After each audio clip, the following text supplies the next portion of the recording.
تو بغداد کی گہما گہمی میں ایک ایسی کہانی بھی ہے جو انسان کو سوچنے پر مجبور کر دیتی ہے۔ یہ کہانی ہے ایک مزدور کی، جو دکھنے میں تو بالکل عام تھا، لیکن اس کی سادگی کے پیچھے ایک بہت بہت گہرا راز چھپا ہوا تھا۔ کہانی کا آغاز کچھ یوں ہوتا ہے کہ ایک شخص یعنی ہمارے راوی کو دن بھر کے کام کے لیے ایک مزدور کی ضرورت تھی۔ وہ چوک پر پہنچے تو نظر پڑی ایک نوجوان پر۔ جسم سے تو وہ لڑکا بہت کمزور لگ رہا تھا، لیکن اس کے چہرے پر ایک عجیب سا نور تھا، جیسے کوئی بہت گہری عبادت اور اللہ سے محبت کی نشانی ہو۔ تو یہ تھا وہ ایک عجیب مزدور لڑکا۔ کام کے لیے مان تو گیا، لیکن اس نے کچھ ایسی شرطیں رکھیں جو سچ پوچھیں تو اس کی اپنی شخصیت کی طرح ہی بڑی عجیب تھیں۔ اور یہ کوئی معمولی مزدور ہرگز نہیں تھا۔ اس نے اتنی لگن اور ایسی تیزی سے کام کیا کہ دیکھنے والا بس حیران رہ جائے۔ مطلب جو کام دوسرے مزدوروں کا پورا دن لے لیتا تھا، اس لڑکے نے وہ صرف 2 گھنٹے میں ختم کر دیا۔ اور جب اسے مزید کام دیا گیا تو اس نے بغیر کسی شکایت کے وہ بھی کرنا شروع کر دیا۔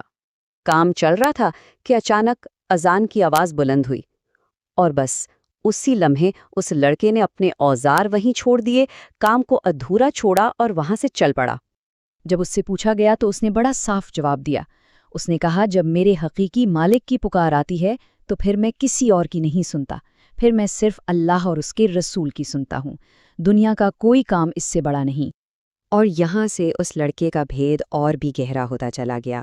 پتہ چلا کہ وہ رمضان کے مہینے کے بغیر بھی روزہ رکھتا تھا، اپنے بارے میں کوئی بات نہیں کرتا تھا، نام تک۔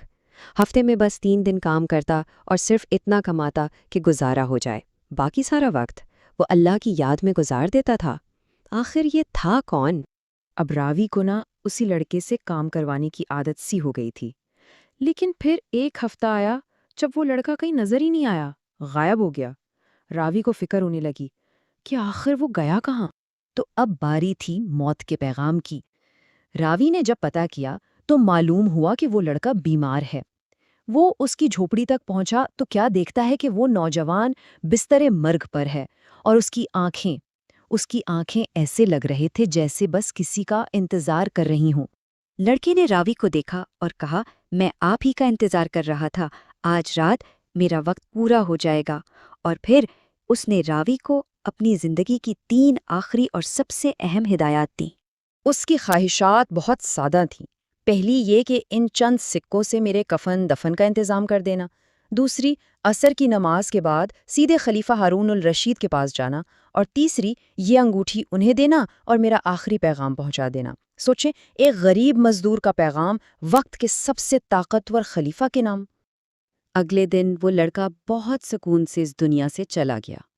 راوی نے جنازے کا بندوبست کیا، یہی سوچ رہا تھا کہ کون آئے گا، چند لوگ ہی ہوں گے، لیکن وہ یہ دیکھ کر بالکل دنگ رہ گیا کہ وہاں ایک بہت بڑا ہجوم نہ جانے کہاں سے امڑ آیا۔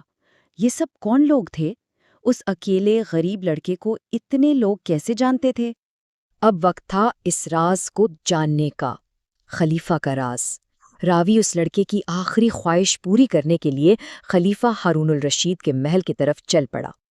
لیکن ظاہر ہے خلیفہ تک پہنچنا کوئی آسان کام تھوڑی تھا۔ راوی کی درخواستوں پر کوئی کان ہی نہیں دھر رہا تھا۔ وہ بالکل بے بس تھا کہ اچانک اسے اس لڑکے کی بتائی ہوئی وہ خاص بات یاد آئی کہ خلیفہ کی توجہ کیسے حاصل کرنی ہے۔ اور پھر راوی نے اونچی آواز میں پکارا، میرے پاس وہ امانت ہے جو تمہاری تھی۔ بس یہ جملہ سننا تھا کہ سب کچھ بدل گیا۔ خلیفہ نے فوراً اس کی طرف دیکھا اور اسے ایک الگ نجی کمرے میں لے گئے۔ راوی نے وہ انگوٹھی خلیفہ کے سامنے رکھ دی۔ جیسے ہی ہارون رشید کی نظر اس انگوٹھی پر پڑی، وہ اسے چومنے لگے، آنکھوں سے لگانے لگے اور پھر بے اختیار پھوٹ پھوٹ کر رونے لگے۔ کانپتی ہوئی آواز میں بس ایک ہی سوال تھا، اس کا مالک کہاں ہے؟ اب راوی کا دل بھی بھاری ہو گیا۔ اس نے خلیفہ سے کہا، اس نے تو مجھے کچھ نہیں بتایا اور آپ بھی کچھ نہیں بتا رہے۔ آخر وہ تھا کون؟ مجھے بتائیے، وہ کون تھا؟ اور پھر وہ راز کھلا جس نے راوی کے قدموں تلے سے زمین نکال دی۔ وہ مزدور، وہ غریب لڑکا، خلیفہ کا اپنا بیٹا تھا، ایک شہزادہ جس نے اپنا محل، اپنی سلطنت، سب کچھ چھوڑ دیا تھا۔ وہ محل سے کیوں گیا تھا؟ کیونکہ اس کے والد یعنی خلیفہ دنیاوی دولت اور طاقت میں بہت زیادہ کھو چکے تھے۔ بیٹے نے بہت کوشش کی کہ والد کو سمجھائے، لیکن آخر کار وہ اکیلا ہی اللہ کے راہ پر نکل پڑا، اور یہ ہیرے کی انگوٹھی، یہ اس شاہی زندگی کی آخری نشانی تھی جو غلطی سے اس کے پاس رہ گئی تھی اور جسے مرنے سے پہلے اس نے واپس بھجوا دیا۔ خلیفہ نے روتے ہوئے اعتراف کیا، وہ صرف میرا بیٹا نہیں تھا، وہ تو میرا مرشد، میرا استاد نکلا۔ جس کو وہ دنیا سکھانا چاہتا تھا وہی اسے آخرت سکھا گیا۔